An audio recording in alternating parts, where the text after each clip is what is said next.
gracias para las personas que están presentes para este estudio. Les quiero pedir que empecemos con una oración antes de iniciar lo que vamos a estudiar en esta mañana.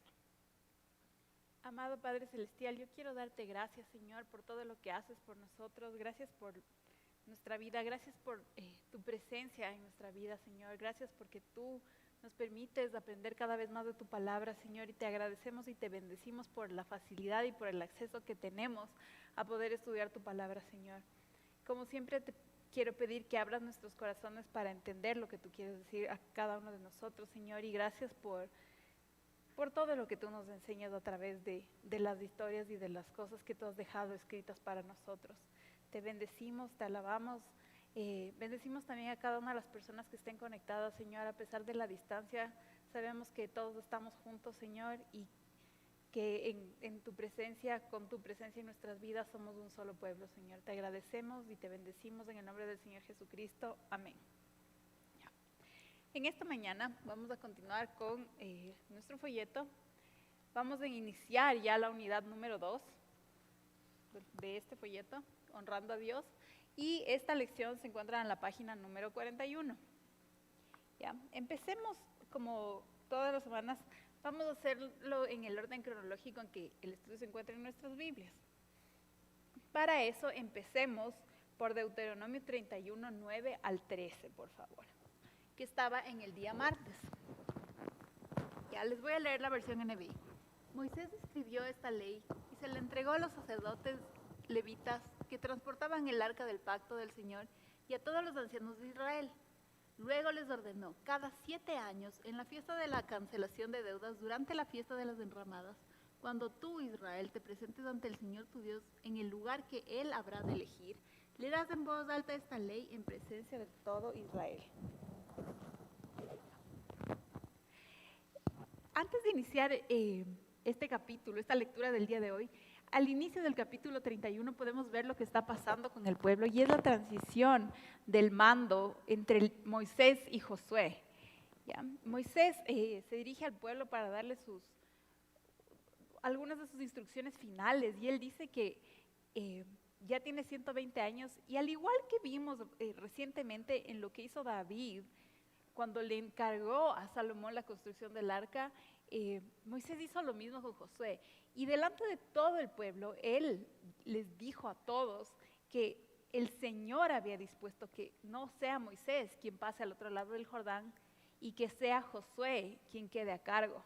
Él aclaró la transición, aclaró quién iba a estar a cargo. No es que Josué iba a cruzar el Jordán y dejarla atrás porque Moisés ya estaba cansado y viejito. No, esto era una orden del Señor y Moisés estaba dándole a conocer al Señor que Josué iba a ocupar este lugar de liderazgo porque el Señor así lo había dispuesto y que Moisés, obviamente en obediencia del Señor, estaba de acuerdo. Entonces, sucede esto y Moisés les explica que iba a ser Josué quien esté adelante del pueblo en la conquista de todas las naciones que les esperaban al otro lado del río Jordán, ¿no? Entonces ahí en esta situación se da el pasaje que tenemos aquí en Deuteronomio 31, 9 al 13. Y les voy a leer lo que dice en la versión NBI. ¿Ya?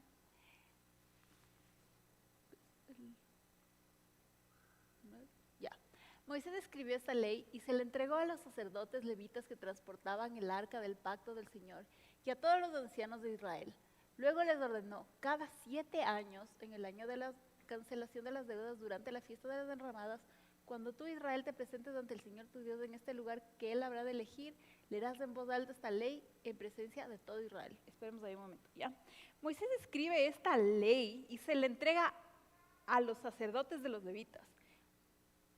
¿Por qué dice sacerdotes de los levitas y no solo sacerdotes de levitas? Porque todos los sacerdotes eran levitas, pero no todos los levitas eran sacerdotes. O sea, ¿cómo sería eso? Como todos los quiteños somos ecuatorianos, pero no todos los ecuatorianos son quiteños, ¿ya? No toda la tribu de Leví estaba cumpliendo funciones específicas en el templo, sino algunos estaban cumpliendo funciones sacerdotales y otros no estaban cumpliendo esas funciones. Entonces, los sacerdotes de los levitas, y dentro de esos, los específicos encargados de transportar el arca del pacto, son llamados en este momento para escuchar todo esto. Y como vemos, esto del transporte del arca ya estaba determinado desde Deuteronomio cómo era lo que debía suceder, cómo debía llevarse a cabo, y ya estaba claro de entre los sacerdotes de la tribu de Leví quiénes eran los específicos a cargo de esta función de transportar el arca. Entonces, quiero dejar algo en claro, a pesar de que llamamos a esta ley la ley de Moisés, porque nos dice aquí que Moisés escribió esta ley, nos referimos a la ley que fue dada por Dios a Moisés cuando estaba en el monte. Dios le dio esta, no es que Moisés inventó esta ley, como pueden decirnos muchas referencias históricas, de que sí, Moisés pasó estas leyes en todas las leyes que existían en el cercano Oriente en ese tiempo, en toda el área de Mesopotamia, en todo lo de los egipcios, y que de ahí sacó este invento, ¿no? No, nosotros como personas que creemos en la palabra del Señor como algo inspirado por Dios, sabemos que esta ley, aunque la llamamos ley de Moisés porque fue él quien la recibió, fue Dios quien inspiró esta ley. Entonces Moisés le escribió y nos dice que la transmitió al pueblo y dejó esta ordenanza de que esta ley fuera transmitida al pueblo de generación en generación. De esa manera, a pesar de las brechas y huecos y lapsos que encontramos cuando se pierde la ley en varias ocasiones, ahora la tenemos nosotros. Así nos ha llegado esta ley a nosotros del día de hoy. Por esta orden del Señor que dio, que se repita y que se lea a todo el pueblo esta ley. ¿Cuándo? ¿Cuándo debía hacerse esto? Nos dice que cada séptimo año, cada ciclo de 7 años, en el séptimo año, las personas estaban llamadas a perdonar todas las deudas que tenían otros contra ellos. O sea, cada persona quedaba libre de deudas del séptimo año, ¿no? Y como sabemos, los terrenos y todas las cosas se vendían y los precios de los lugares se basaban en este tiempo en que las propiedades iban a regresar o que las deudas iban a ser perdonadas. Pero el punto de este séptimo año, aparte de toda esta situación monetaria que se daba, es que durante la fiesta de enramadas o de tabernáculos, entre las fiestas de otoño del Señor, cuando todo el templo o todo el pueblo estuviera convocado, ¿por qué? ¿Por qué estaría convocado todo el pueblo? Porque las fiestas del Señor son una santa convocatoria. Entonces estaban todos ahí, conforme a la ley, y los sacerdotes debían leer la ley delante de todo el pueblo. Tanto varones, mujeres y niños. No es que solo los hombres tenían acceso a escuchar esto, las mujeres también, y los niños también tenían acceso a escuchar la ley del Señor. Todos tenían que escuchar esta ley y debía ser leída en la fiesta de tabernáculos cada 7 años, la ley delante de todo el pueblo y de todos los extranjeros que estén viviendo dentro de Israel como parte de un pueblo del pacto, a pesar de que sean extranjeros pero se hayan acogido a las leyes del Señor, ¿ya? Entonces, por eso es que estas leyes no son solo para las personas que eran del linaje israelita, es para todas las personas que queremos ser parte de este pueblo. Entonces, cada 7 años del Señor, en esta importante fiesta de los tabernáculos, nos habla de esta lectura de la ley para todos. Y así nos dice, el propósito es que los que vengan en el futuro y no sepan, escuchen.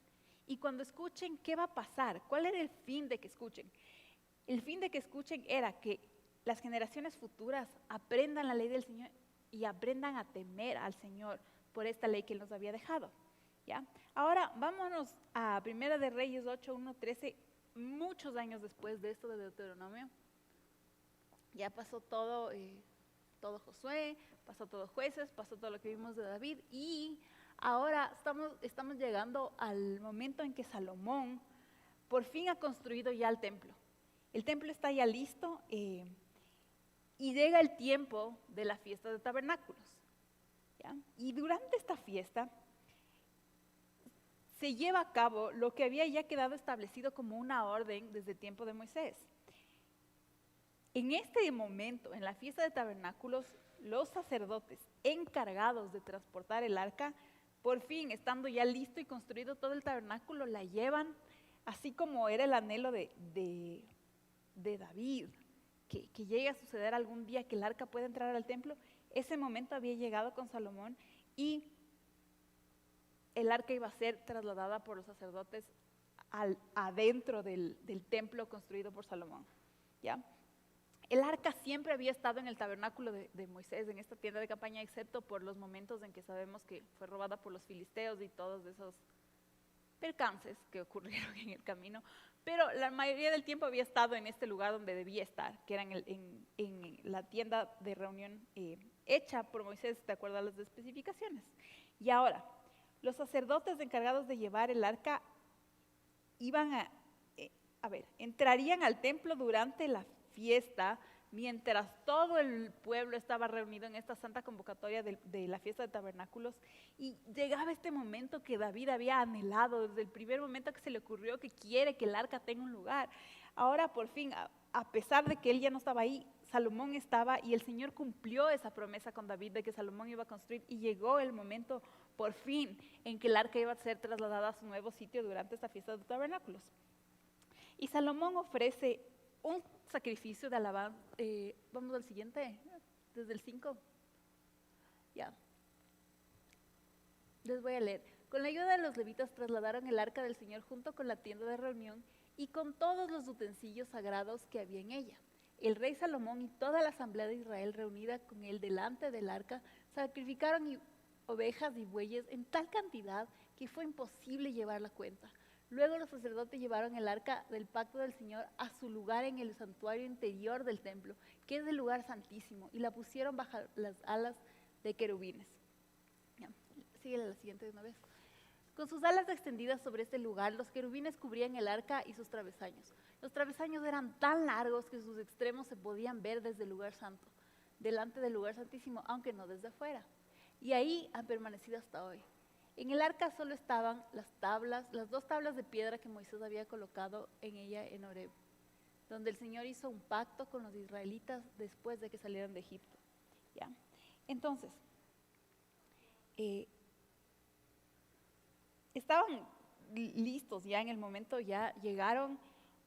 Salomón ofrece este sacrificio masivo tan grande que nos dice que no se puede cuantificar la cantidad de animales utilizados para este sacrificio de agradecimiento por lo que estaba viviendo en esta fiesta de tabernáculos. ¿Por qué? Porque también era un llamado del Señor que los varones no se presenten con las manos vacías. O sea, todo estaba siendo cumplido conforme a lo que el Señor había prescrito.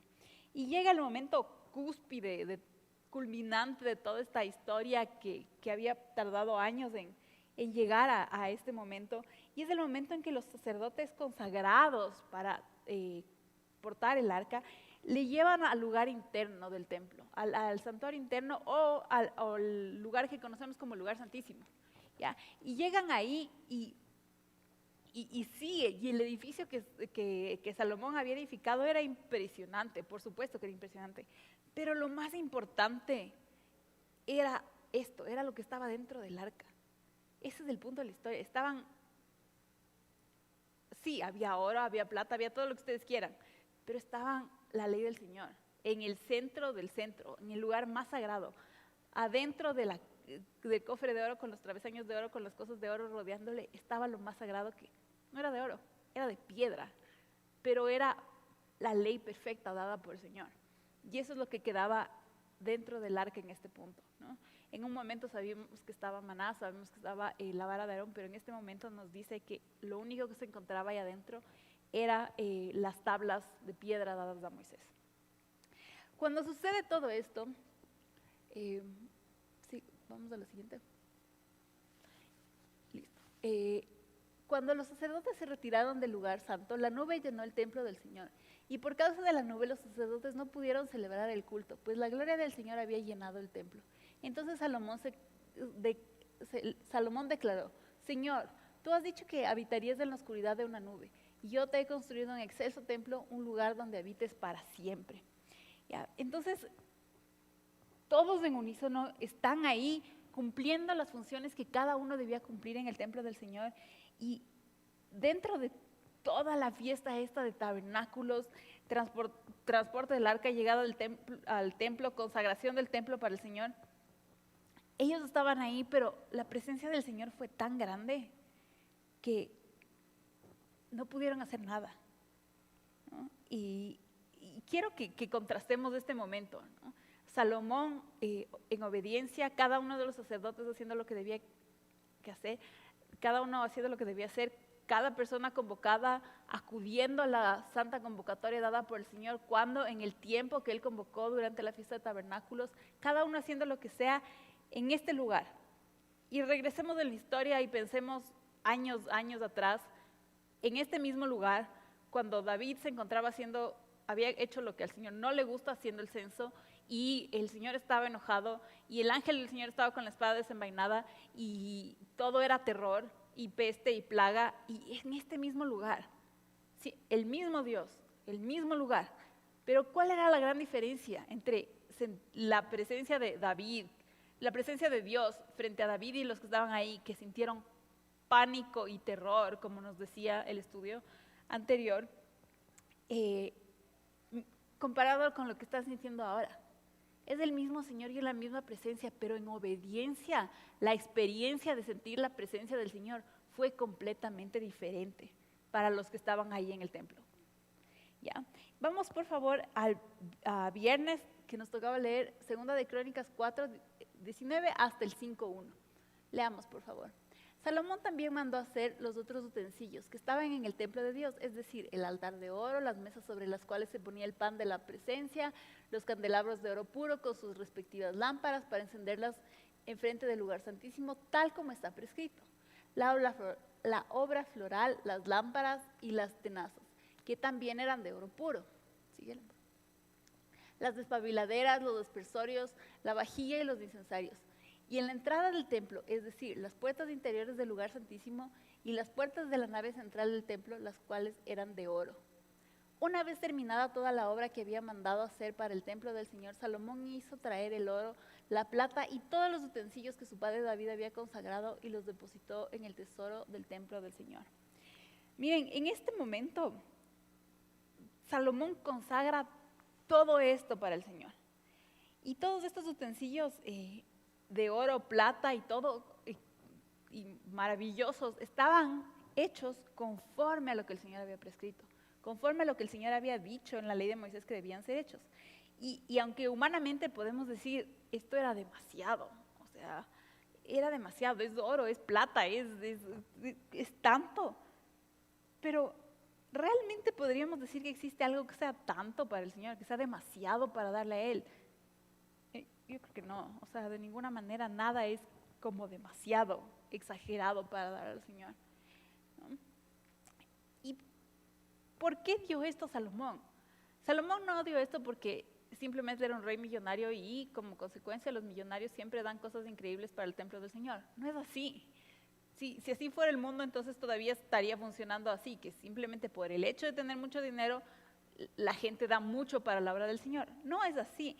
Salomón aprendió esto de su padre, de David, que desde que él era pequeño, aunque el Señor le había dicho que no sería él quien construye el templo, Salomón había visto cómo David empezó desde el principio, cuando compró esta parcela de Ornán, diciendo, yo no le voy a ofrecer al Señor un sacrificio que no me cueste, y pagó por eso, y le costó ese terreno de su dinero, y pagó por el sacrificio. Hasta ahí, hasta el momento en que Salomón consagró el templo, había visto toda su vida a su padre recoger los materiales, aún sabiendo que él no iba a ser el que iba a construir el templo. Aunque él anhelaba construir el templo, pero no podría hacerlo, Salomón le vio toda la vida a su papá reunir los mejores materiales y las mejores cosas de la mejor calidad para el templo del Señor. Entonces en eso, él tuvo un excelente ejemplo. Y el rato en que hubo que entregar esto, no fue un problema. Y eso es lo que hace nuestro ejemplo en la vida de nuestros hijos. Lo que ellos vean que nosotros hacemos, entregamos, y la calidad de vida que presentamos como ofrenda al Señor, tal vez no sea en oro y en plata, sino en nuestra vida como sacrificio vivo, como nos dice el Nuevo Testamento, eso será lo que nuestros hijos vean y aprenderán a hacer lo mismo, ¿no? Y esto es lo que sucedió. Aunque a alguien le pueda parecer demasiado extravagante, eso es lo que Salomón había visto en su papá y le pareció correcto y fue correcto, ¿no? Vamos a Segunda de Crónicas 5, 2 al 7. Entonces Salomón mandó que los ancianos de Israel y todos los jefes de las tribus y los patriarcas de las familias israelitas se congregaran en Jerusalén para trasladar el arca del pacto del Señor desde Sión, la ciudad de David. Así que durante la fiesta del mes séptimo, todos los israelitas se congregaron ante el rey. Cuando llegaron todos los ancianos de Israel, los levitas alzaron el arca. Ya, entonces, sigamos de una vez acabamos el pasaje. Los sacerdotes y los levitas la trasladaron junto con la tienda de reunión y con todos los utensilios sagrados que había en ella.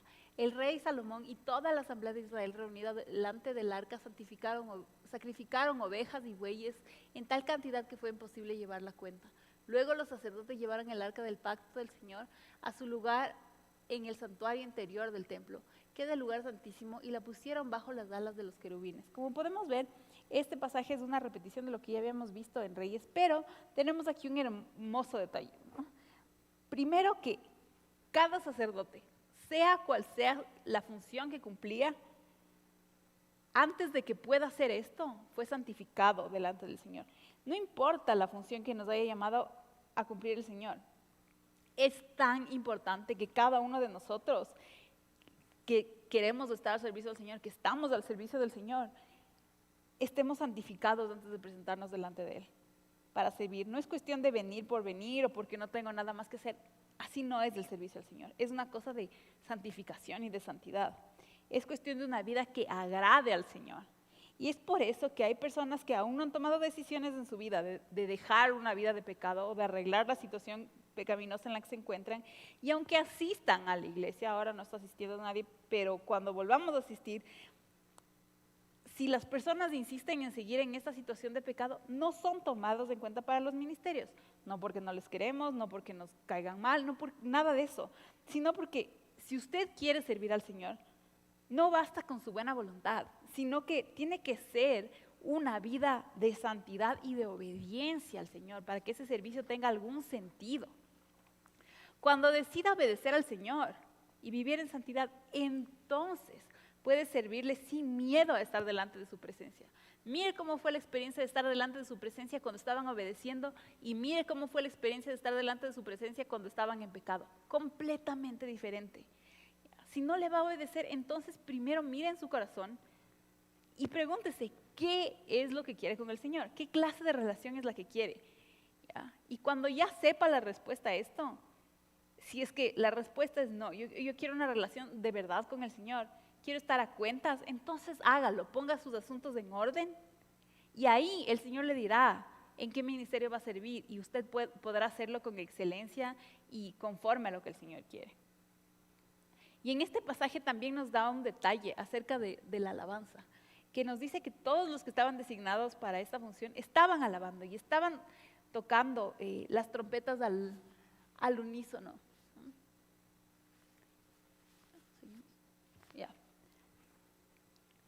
Todos estaban haciendo lo que cada uno debía hacer.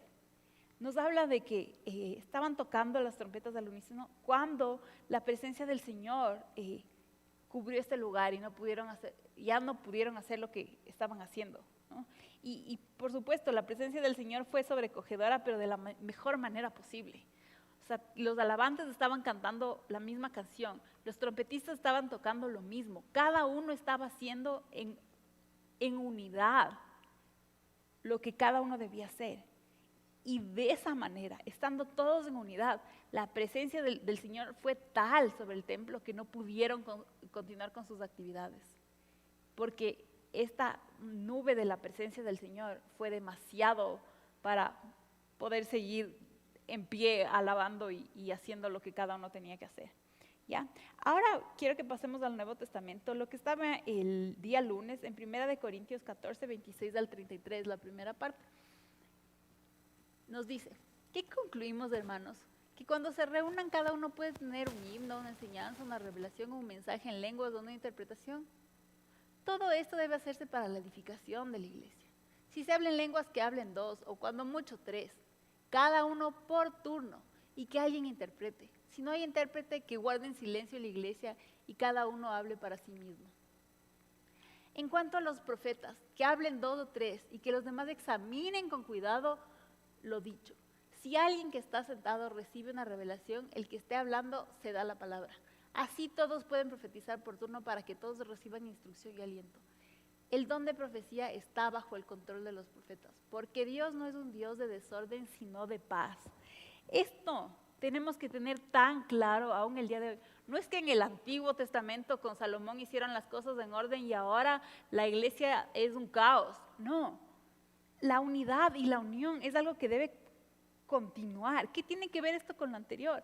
Que estamos hablando de que en el lugar que el Señor había designado para su presencia, que estaba consagrado para Él, en este caso, ahora en los lugares donde nos reunimos, todos debemos estar alabándole, como nos dice la palabra, en un mismo espíritu, en unidad, cada uno haciendo su servicio conforme a lo que el Señor le diga que deba hacer.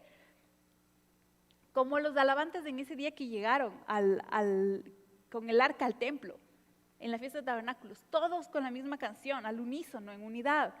Y este año ese ha sido el pedido como iglesia que hemos estado haciendo todos, que haya esta unidad, que haya esta unidad. Estamos orando hasta el fin del año, es decir, hasta la fiesta de trompetas, ¿no? Entonces estamos orando por esto, hasta estas fiestas de otoño, que el Señor, a pesar de la distancia, nos dé esta unidad. Todos pueden tener algo que decir, seguro, pueden tener que hablar en lenguas, profecías, anunciar cualquier mensaje o lo que sea, cualquier otro don que el Señor nos haya dado.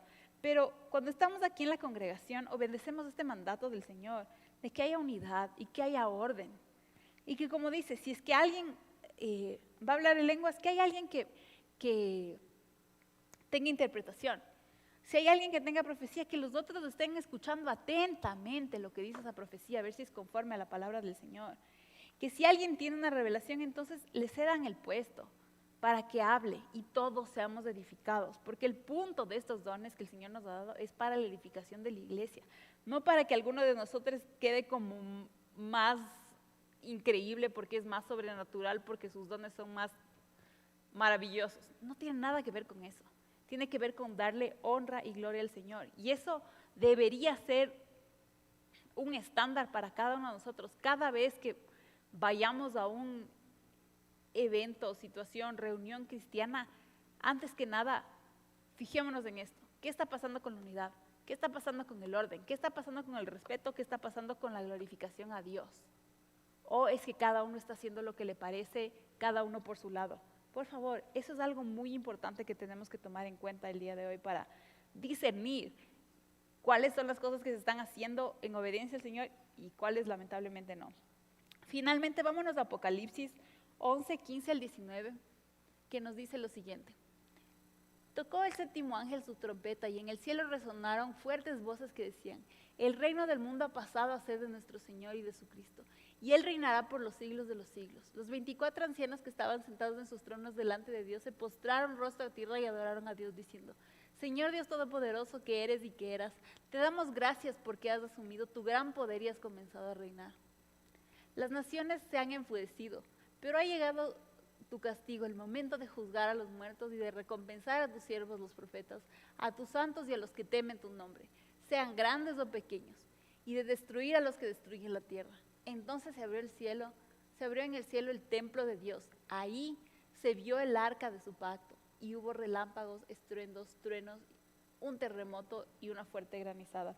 Miren, aún en este momento sublime, en el momento final de todas las cosas, cuando ya el Señor ha derrotado el mal y establece ya su reino, es consumado, como se conoce en teología, ya es la consumación del reino del Señor, ya se establece eternamente. En este momento va a haber este juicio. Y cuando todos sean juzgados conforme a lo que sea que tengan que ser juzgados, dice que el Señor recompensará a sus siervos, conforme a lo que cada uno haya sido. Pero ¿qué es importante? Que había unidad. Hasta los 24 ancianos que estaban en los tronos se postraron uniformemente a la vez delante del Señor.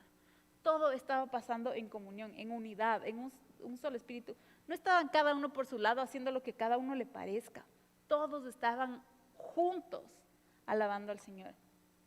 Y es un hermoso momento donde con toda esta unidad se abre este templo en el cielo y se puede ver que allá estará o está, como queramos tomar el tiempo fuera de nuestra tierra, el arca del pacto.